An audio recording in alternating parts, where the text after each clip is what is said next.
Hoje eu vim aqui explicar o porquê que a gente saiu de Massachusetts para morar em New Jersey, tá? Eu quero começar esse vídeo dizendo que tudo que eu falar aqui é baseado na minha experiência, na experiência da minha família. Então, assim, é muito pessoal. Cada um vai ter sua experiência para contar, seja aqui, seja no Brasil, onde for. Cada um, onde for começar, vai ter uma experiência diferente do outro. Então, essa é o meu relato, é as coisas que aconteceram comigo, com a minha família. Então, assim, que nos levou a mudar de Massachusetts para New Jersey, tá bom? Quero também falar que Massachusetts tem um lugar especial no meu coração, porque foi onde a gente teve, assim, o nosso primeiro contato com os Estados Unidos. O primeiro contato que eu falo de vida real, né? Porque quando a gente chegou aqui, nós chegamos em Orlando, a gente foi conhecer a Disney, passar as nossas férias, um período de férias.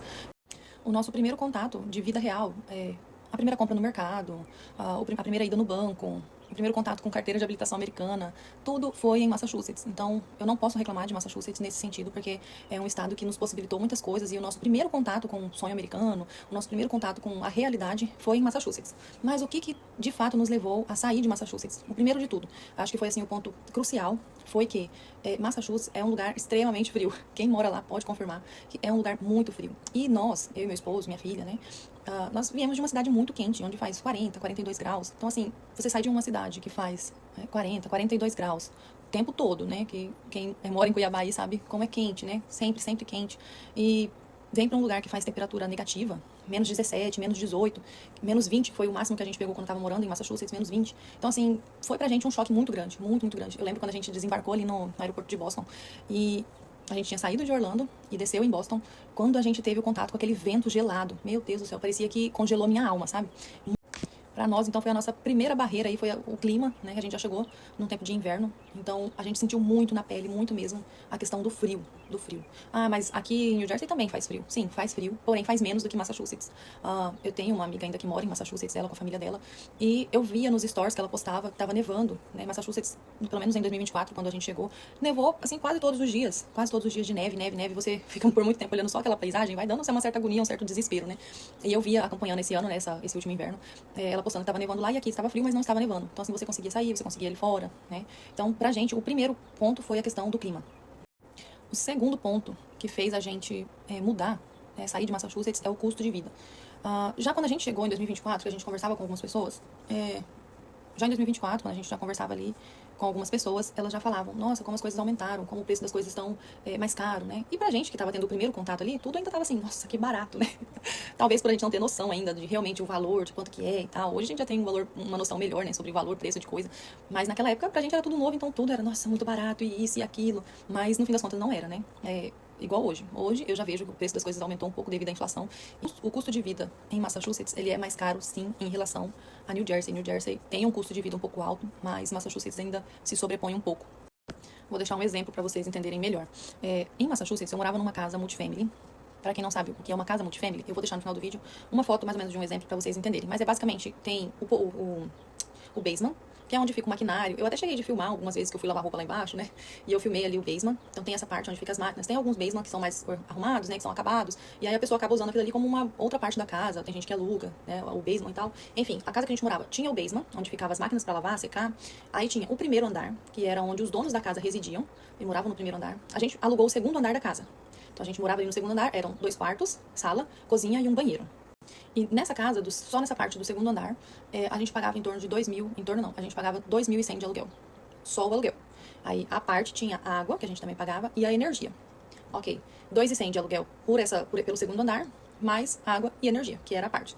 E acima de nós, no terceiro, não chega a ser um terceiro andar, mas eu falo que é o topinho da casa. Vou deixar na foto, vocês vão entender. Nesse topinho da casa, que é conhecido como ERC, tinha mais uma família morando, que era um casal e um filho.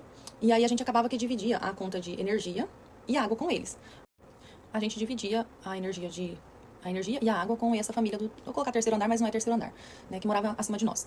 Embora fosse menor, porque o tamanho, né, o espaço lá de cima é reduzido, é como se fosse um sótão, é reduzido o espaço de cima, então a gente fazia divisão como? O dono colocou que seria 60% do que viesse da conta de energia e água seria para nós pagar e 40% o pessoal de cima pagava. E o que acontecia? Como a gente chegou no tempo de inverno, né, a gente não tem costume com frio, né? E eles já estavam aqui há alguns anos, né? Então ele já se habituava, já tinha mais hábito do que a gente. E aí a gente ligava o aquecedor do segundo andar para gelar a casa, porque a casa era grande, então para gelar tudo a gente ligava o aquecedor e lá em cima, como era menor, esquentava muito, muito mesmo. Então, de certa forma, a gente acabou tendo um problema aí, porque como aquecia muito mais rápido a parte de cima da casa, o terceiro andar, o vizinho ligava, pedia pra baixar, né? Eles também eram brasileiros, pedia pra, olha, tem como amenizar e tal, diminuir.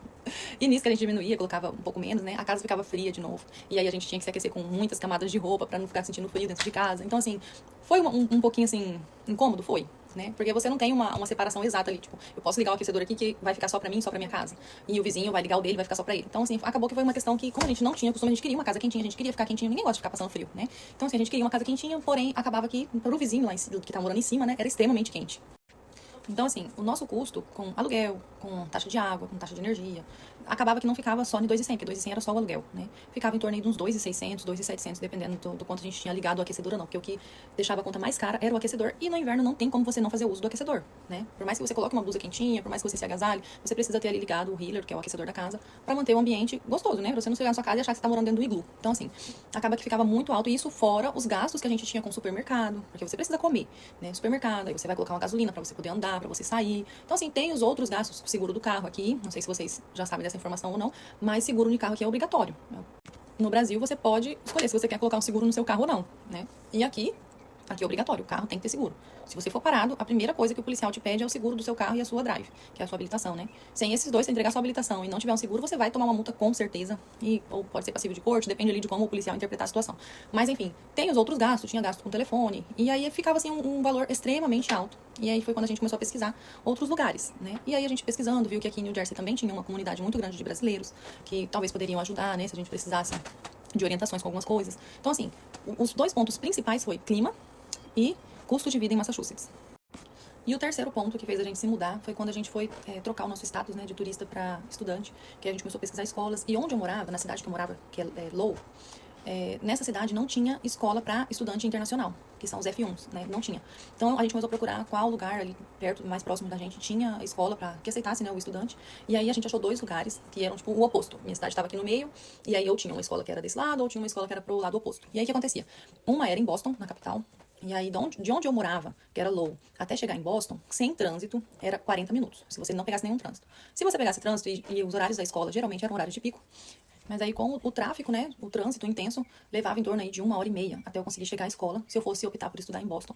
E a outra cidade, Marlboro, se eu não me engano, que é onde tinha a escola também, era 40 minutos sem trânsito, porém eu tinha que pegar, aqui é conhecido como highway, né, que são as BRs principais. Então, assim, eu tinha que pegar essa BR todos os dias, e era uma coisa que eu ainda tinha um pouco de receio de dirigir nas BRs, né, e aí pra chegar em Marlboro eu levaria em torno de uns 50, 60 minutos, mais ou menos uma hora ali, até a escola.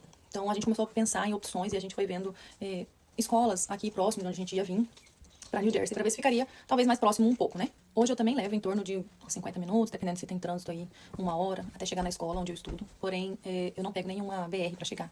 Então, isso para mim já me tranquiliza um pouco. Eu não estudo dentro do estado de New Jersey, eu estudo na Pensilvânia, porque exatamente onde eu moro faz divisa ali, né? Vamos colocar assim, com a Pensilvânia, com a Filadélfia. Então, tem escolas de inglês em Filadélfia. Tinha, na verdade, uma escola que era bem mais perto, que ficava uns 20 minutos daqui. Era entrar na Filadélfia, eu tava dentro da escola. Porém, o valor dela era um pouquinho mais cara, né? Se vocês quiserem, depois eu posso trazer um vídeo falando sobre isso, sobre os custos de um visto F1, né? Os custos que um estudante F1 tem aqui nos Estados Unidos. Então, assim, eu acabei optando por essa, que era um pouquinho, uns minutinhos mais longe. E sem contar que quando não tem trânsito nenhum, eu consigo fazer o caminho aí com 40 minutos, o que é maravilhoso pra mim. Porque aqui tudo é um pouco longe, tudo. Mercado é 20 minutos, 15 minutos pra você chegar. Tudo é um pouco distante. Então, assim, 40 minutos, ok, a gente até consegue ir de boa, né? Voltar tranquilamente. Quando não tem trânsito, melhor ainda. Mas esses foram os 3 principais motivos que a gente se mudou de Massachusetts pra New Jersey. Clima, custo de vida e escola. Não teve nada assim de extraordinário que tenha acontecido, que fez a gente mudar de ideia e vir pra New Jersey. Teve também o fato de eu ter uma prima que mora aqui, né, em New Jersey, bem pertinho de mim. E ela foi a pessoa assim que fez a ponte, que me ajudou nesses primeiros dias que eu cheguei aqui em New Jersey, que me deu abrigo, que explicou muitas coisas aqui pra mim como que funcionava. Então me ajudou demais. O que fez uma diferença enorme, né? Ter essa pessoa aqui para nos instruir como que fazia, onde que era, como... deu realmente, assim, um passo a passo pra gente de como fazer. Deu uma orientação, né, pra gente quando a gente chegou aqui, porque quando a gente foi pra Massachusetts, a gente não tinha ninguém. Absolutamente ninguém. É começar uma vida totalmente, assim, do zero, é zerar o jogo, né? E falar que é tudo novo, só que você não tem ajuda de ninguém. Você vai descobrindo por conta, sozinho, vai fazendo pesquisa, e é mais difícil, né? E aqui eu tinha alguém pra me dar esse suporte, pra falar, olha, faz isso, faz aquilo. Se surgiu alguma dúvida, olha, você já fez tal coisa? Eu já fiz. Dá certo se você fazer assim, assim, assado. Ixi, ajuda demais, facilita e muito, né? Então, assim, esses foram os motivos, não teve nada, assim, extraordinário acontecendo pra fazer a gente mudar de lá pra cá. E eu não me arrependo, eu gosto muito daqui de New Jersey. E, assim, ainda digo que se a gente tiver que mudar daqui de New Jersey pra ir pra um outro estado, ir pra um Texas da vida, uma Califórnia, a Flórida, o que for, a gente vai, né? A gente entrega nas mãos do Senhor e vai. A gente não pode ter medo de recomeçar, né? Então, assim, a gente recomeçou aqui, deu certo, graças a Deus. Mas se a gente precisar sair daqui e ir para um outro estado, a gente vai também sem problema nenhum. É só colocar Deus na frente e dá tudo certo.